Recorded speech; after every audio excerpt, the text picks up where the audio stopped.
Most studios start with passion, but not profit. But what if you could make your first $1,000 a month doing what you love, even without a big space or expensive gear? Well, guys, in this video, we're breaking down the exact blueprint to go from zero to $1,000 a month as a music producer, podcaster, or a creative studio, including setup costs, pricing models, client acquisition, and a content strategy. Guys, how we doing? It is Cade back at you with another video, and I hope you really pay attention to this one because we're going to go over some really important things that I think all of you could benefit from.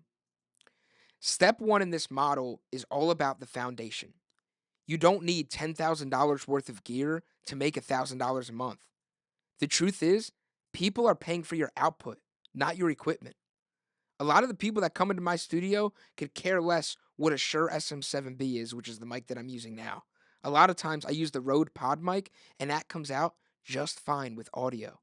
You put an auto isolation plug in, EQ the vocals, maybe turn the gain up, and it turns out crisp and clear. You don't need all that fancy equipment. It's all about your skill set and what you do in the post production.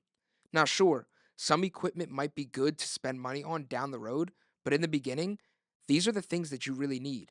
A reliable mic, like the Rode NT1, the Rode NT1A. Those are good, reliable mics, not only that you could use for a podcast, but also for recording. I own a Rode NT1A and I've used it a lot on my recordings for my own music as a musician. Next is an affordable interface. A Focusrite will do just fine. You can get one off Amazon for like $100 and they turn out great. I've produced full albums just using a Focusrite interface. Next is studio monitors or good headphones. Now, studio monitors is the speakers that you use in a studio. You can get good ones like the PreSonus for about $100 to $200, and you can get good studio headphones like the Audio Technicas for about $50 to $150. Those may be a little bit more pricey on the higher end, but they do make a cheaper end model of the Audio Technica for $50. I own a couple pairs of those, and they have been just fine for me. The next is lighting. Now, you can get cheap lighting off of Facebook Marketplace. To be honest with you guys, a lot of the things that I've put in this studio, I've gotten off of Facebook Marketplace. That's where people are selling stuff that would normally cost you a couple $100 for sometimes less than $100. Next is a clean background. You can get backdrops off of Amazon for so cheap. And even if that's too much, again, Facebook Marketplace will be your best friend when starting a creative studio or a podcast studio.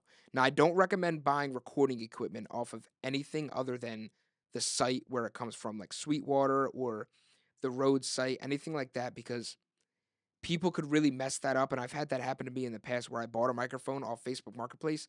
It ended up being a dud. So I do recommend if you are a producer, buy your equipment brand new. But everything else, you can buy used. You can buy used lighting.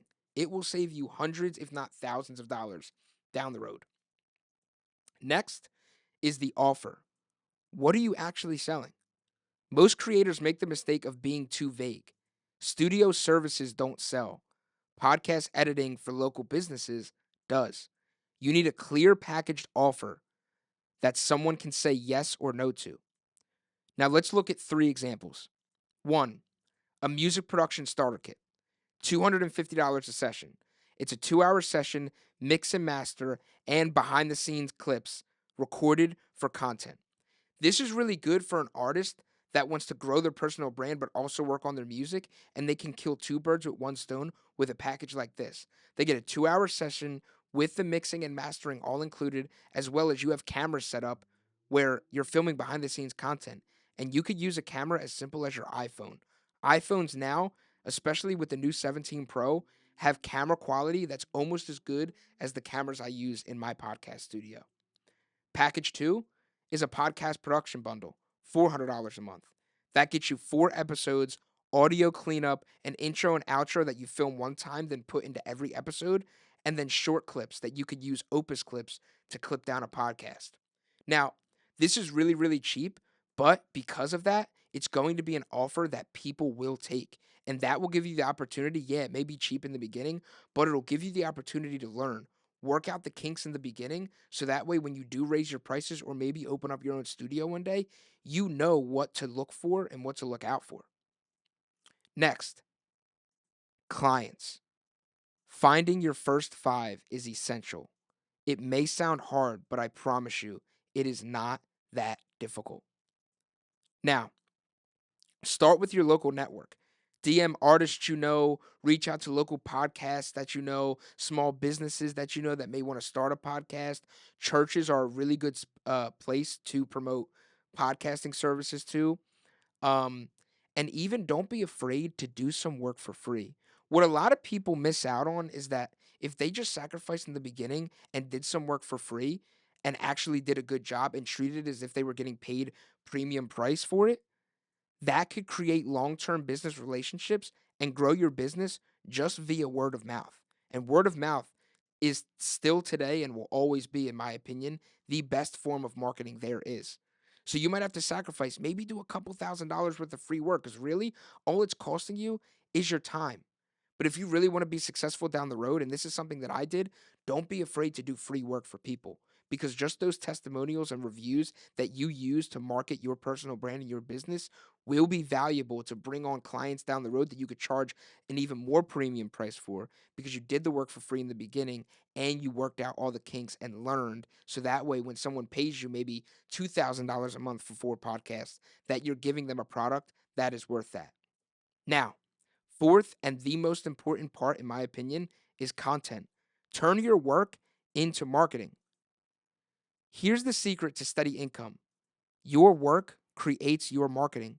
Every time you record, film, or edit, that is content. Whatever you're doing when it comes to whether you're working in a studio, whether it's an internship, whether you're on the road, that is content that can be filmed. Invest into a small handheld gimbal for your phone that you can get off Amazon or even the TikTok shop for $5 and use that for behind the scenes content. From one session, you should try and make this blueprint possible. Get 3 reels, 1 testimonial, and even film 1 tutorial. You can do the tutorial while you're setting up and breaking down. The testimonial is after you're done with the client, and then the reels is just breaking up the long form video that you filmed of the behind the scenes content of the shoot for itself. Now, step number 5 is systems. Make it repeatable. Your SOPs, which is your standard operating procedures, are going to be your best friend. You need to marry them. You need to create a system in everything that you do where it's copy and paste. Now, sure, I'm really big on intentionality, and you should have some intentionality and differences and creative input depending on the client. But your overall base and foundation should be a copy and paste format that you could use for every client. This will make you run more efficiently, be able to get done more in a day. And we all know time is money. So if you're saving time where you could make more money down the line. So your systems need to be impeccable. And this is something that you are going to learn over time. Because once you hit 1K, all you have to do is just repeat that system for the next 1K, then repeat that system for the next 1K. Once you hit 10K, repeat that system until you get 100K. Then once you get 100K, repeat that system until you get to 1 million. It's all about a repeatable system that you could use as a good foundational base for any client that you have. Now, number 6, which is last but not least, is the wrap up and CTA, which is call to action. This will be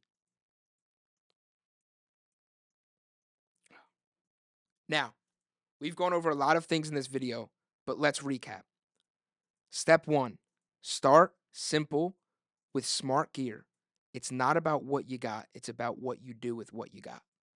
2, create a package where your offer is clear, something that incentivizes the customer to buy, but also something that makes it very, very clear what you're doing and exactly what to expect.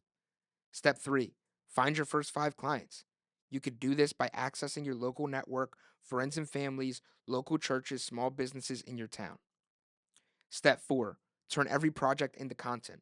I don't care what it is you're doing or how long it takes you to do it, you can turn that into content to grow your brand and grow your business down the line. And number 5, build a repeatable system. something that could be copy and pasted as a foundation to go off of with every client that you have. So, guys, this is the blueprint to go from zero to $1,000 a month, but also set you up really well to grow your business to be something that you do what you love for the rest of your life. Stay tuned for the next one.